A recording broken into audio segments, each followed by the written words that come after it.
In the world of business, we can expect to encounter problems on a daily basis, and clearly some of these problems will be more complicated than others. But whether you're working in your own business or working for an organisation, problem solving is still an essential skill in today's marketplace. So in this session, we'll examine how enterprising people apply problem solving techniques to overcome obstacles and create opportunities. So by the end of this session, you should be able to firstly explain the different types of problem which the enterprising individual may face. You should also be able to explain some of the approaches and techniques which can be applied to problem solving. And lastly, you should also be able to reflect on your own problem solving style and capabilities through practical activities. So as we can see from these definitions, we can define a problem as a situation which to some extent has negative implications which should either be avoided or need to be addressed.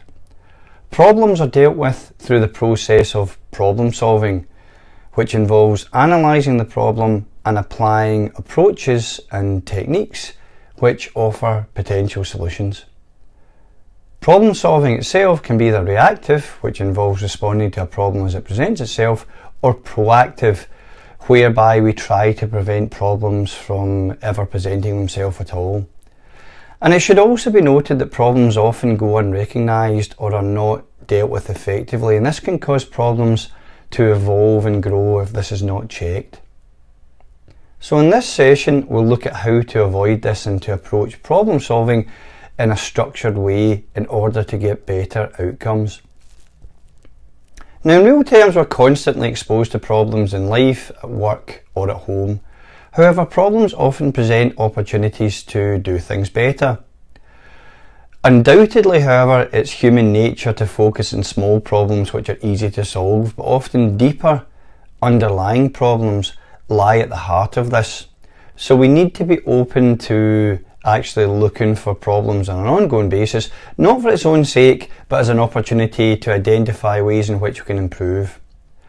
Now, entrepreneurial people are generally good at both spotting problems and also coming up with solutions to them. And with thinking about problem solving, it can be useful to consider the following questions when you are faced with a problem. Is the problem real or perceived? Is this problem really an opportunity? And does the problem actually need solving? So if we accept that throughout our lives we encounter a variety of problems, how do we actually recognise them? Well, problems will fall into one of the following categories. First, we have maths and probability problems, and this type of problem is concerned with statistics, numerical patterns and chance. Then we have verbal intelligence, and this relates to language and how words, phrases and sentences are constructed. Then we have logical intelligence, and this requires the use of a logical structured approach to make rational deductions. And then we have pattern recognition, which involves using assumptions to identify or predict possible patterns. Then we have lateral thinking problems, which are solved through creative thinking. And we have visual spatial intelligence problems, which require imagination and an ability to visualize possible outcomes. Now, each type of problem requires the application of particular skills, many of which we're already familiar with, such as creativity, where problems are usually solved either through instinct or the application of a systematic process. And intuition is used when no new knowledge is needed. So in real terms, this happens when you know enough about the problem and the environment to simply be able to make a quick decision and come up with a solution. More sophisticated problems or new problems are likely to require a more logical approach to solve, and for these you'll need to use creative thinking. We'll look at some examples of this later. Another useful skill here for problem solving is teamworking. Problem solving your own can be a real challenge, and many problems are best defined and solved with the help of others, as teamworking brings in other skills, experience, expertise and perspectives.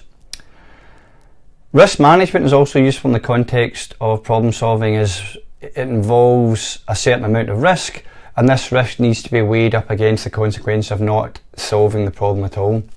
Again, risk management is a key enterprising skill, and it's particularly important here.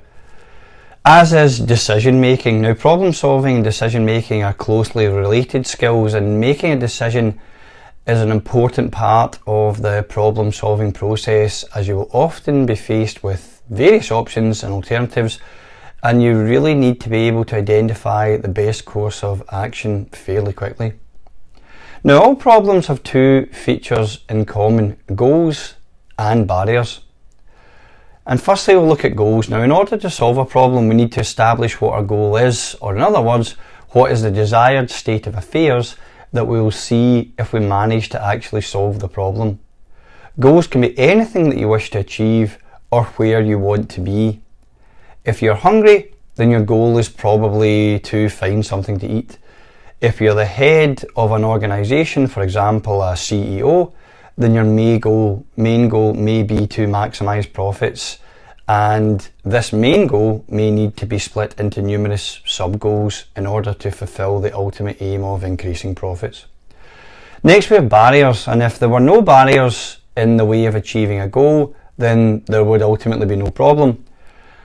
Problem solving involves overcoming the barriers or obstacles that prevent the immediate achievement of our goals. If we take our earlier examples, then if you feel hungry, then your goal is to eat.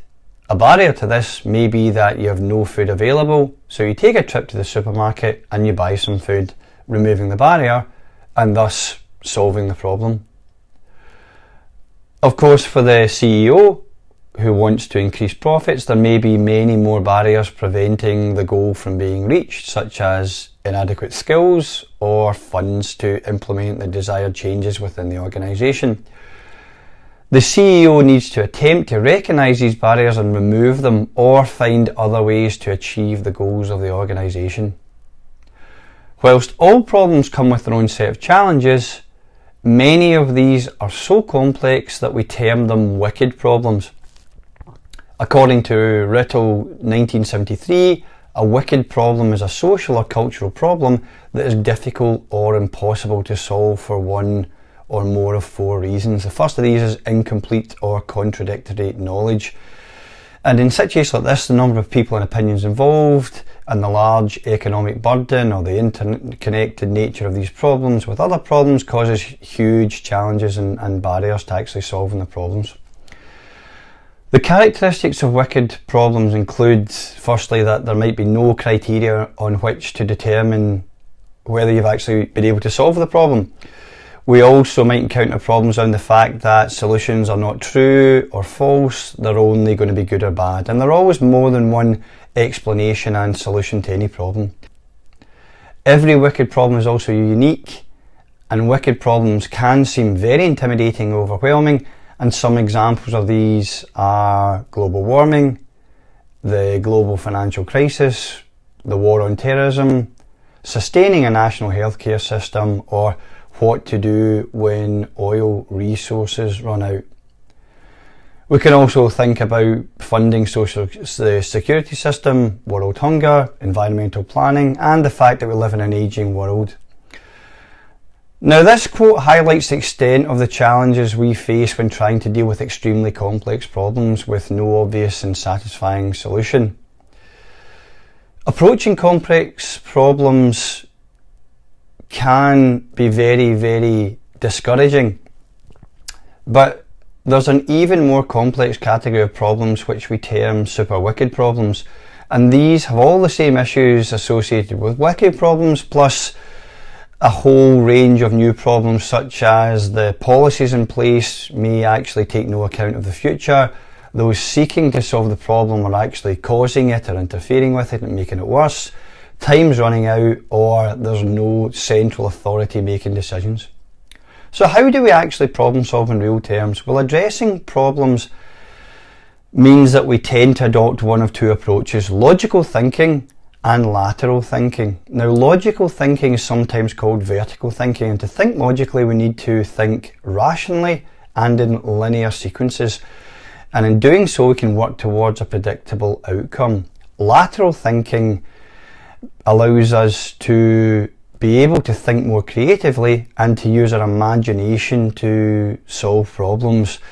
In doing this, we should look at problems from unexpected perspectives, and we should discard the obvious outcomes or conclusions, looking for more creative solutions. Entrepreneurial thinkers are generally believed to be very creative, however they must also be able to tap into their logical part of the brain when required. Now, there are a number of approaches and techniques which you can use to solve problems, and we'll look at some examples here. The first approach to problem solving is the straw man approach. So firstly, the idea here is to build something very quickly and then knock it down and create a solid final solution based on what we have learned from the entire process.